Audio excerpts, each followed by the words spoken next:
Upaya pemerintah Kota Palembang untuk menata para pedagang kaki lima terus dilakukan, khususnya bagi PKL di kawasan seberang Pasar Lemabang yang kerap membuat kemacetan.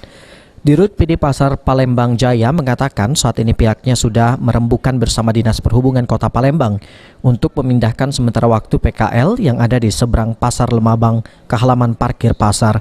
Karena parkir tersebut merupakan kewenangan di subkota, pihaknya sudah meminta persetujuan untuk penempatan PKL tersebut sampai waktu yang belum ditentukan. Dirinya juga menambahkan hingga saat ini pihaknya belum menemukan relokasi para pedagang yang jumlahnya mencapai 160 pedagang. Namun pihaknya tetap berupaya agar kemacetan di Jalan Yosudarso tersebut dapat menjadi lancar lagi. Bukan dengan Dinas Perhubungan itu sementara waktu kita ambil tempat di lapangan parkir di depan Pasar Lemabang.